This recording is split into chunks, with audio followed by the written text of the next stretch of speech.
to the course Structure Analysis. I am Dr.S.Pachaiappan, Assistant Professor, Department of Civil Engineering, Aditya University. Last lecture we are discussed about the different types of arches. Okay, different types of arches based on the support condition, based on the materials, based on the shape, and then how it is loaded. So in today's lecture we are going to analyze the two hinged arches, and then we are going to see how to derive the horizontal thrust for the two hinged arches subjected to UDL throughout the span. So the title of the lecture is Analysis of Two Hinged Arches 1. At the end of the lecture, student can able to analyze a two hinged arches subjected to uniformly distributed load over the entire span. Okay. So when we are talking about the arches, the main category are two hinged arches and then three hinged arches. So two hinged arches means a typical two hinged arch is having four unknown reactions. What are the four unknown reactions? The four unknown reactions are: one is the vertical reaction at support A, and then the horizontal reaction at support A, and then the vertical reaction at support B, and then the horizontal reaction at support B. So totally it is having the four unknowns, but you know that the equilibrium equations are only 3. Hence, the degree of static indeterminacy is 1 for the two hinged arches. So, degree of static indeterminacy is equal to number of unknown forces are 4 minus available equilibrium equations are 3 equal to, we will be getting 1. So, the degree of static indeterminacy is 1. Okay. So, and these arches, two hinged arches are maybe subjected to the rib shortening. What is the rib shortening? So, this is the rib. Because of the forces, internal forces acting here, and then we have the support reactions and then horizontal thrust. These will be subjected to the compressive forces and the temperature stresses, so that it is going to affect the, introduce the rib shortening. We will see what is the rib shortening. This is not there in the syllabus, but even though it is important, in some certain cases the rib shortening effect is considered for the analysis. In some cases it is omitted. Okay. In a two hinged arch, the normal thrust, which is a compressive force, along the axis of the arch will shorten the rib of the arch. So, this compressive force is responsible for the shortening of the arch. So this in turn will release the part of the horizontal thrust. So that is the problem. Normally this effect is not considered in the analysis in case of the two hinged arches. So generally two hinged arches we are not considering this. Depending upon the importance of the work, we can either take into account or omit the effect of the rib shortening. This will be done by considering strain energy due to axial compression and along with the strain energy due to bending. So, for considering the rib shortening effect, we are going to consider the strain energy due to axial compression and the strain energy due to axial bending. Now, so we just seen the theoretical part of the rib shortening, and we are not going to discuss further about the rib shortening. Now we are going to discuss how to derive the horizontal thrust for the two hinged arches. The arch which you are seeing here is a two hinged arch. It is hinged at supports. So we know the unknown forces are HA, VA, HB and then VB, and we can able to see the arch is subjected to UDL throughout the span. So L is the overall length of the arch and H is the central rise, and H is small h is the central rise and capital H is the horizontal thrust, which is nothing but this horizontal reaction force. Since this arch is symmetrically loaded, we can able to calculate the VA value and VB value easily. What is that? Easily we can put total load divided by 2. We are going to get the value of RA or RB because both are same. So what is the total load? W multiplied by L is the total load divided by 2 is the RA RB. So that's what we got. V and VB is equal to WL by 2. Now, this is the horizontal thrust formula, that is horizontal thrust capital H is equal to integral m naught y dx divided by integral y square dx. How this formula come? This formula is derived from the strain energy equation due to axial compression and then axial tension. Now, I am going to split in the problem into two parts. First, I am going to find out the numerator value, and then I am going to calculate the denominator value. So, I am going to calculate the m naught value. M naught means I am taking the moment at the xx section. So, we can say this is m naught, or we can say it is a mx also, because we are taking the moment at the xx section. So, here we can able to see the xx section. If I take the moment at this particular location, the reaction force Ra multiplied by the linear distance is x. So, WL by 2 is Ra. This is nothing but Ra multiplied by the linear distance is x.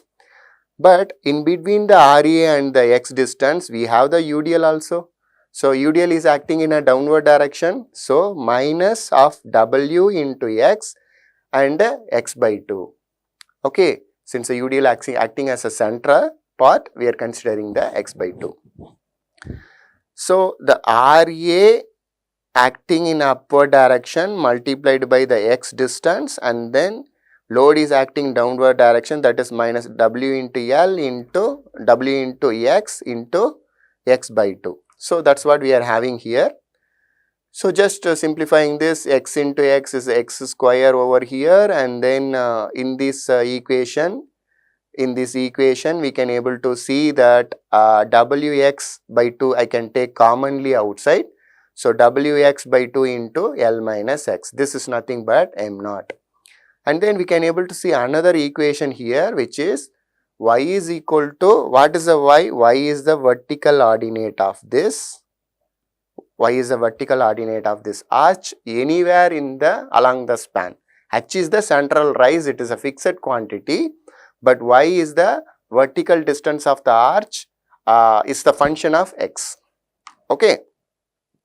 So, y is equal to 4hx into L minus x by L square, it is nothing but the equation of parabola. Now, what I am going to do? So, this is our numerator, integral m naught y into dx. So, already we are calculated, this is our m naught, which is w multiplied by x by 2 into L minus x, and this is our parabola equation y. We are multiplying both.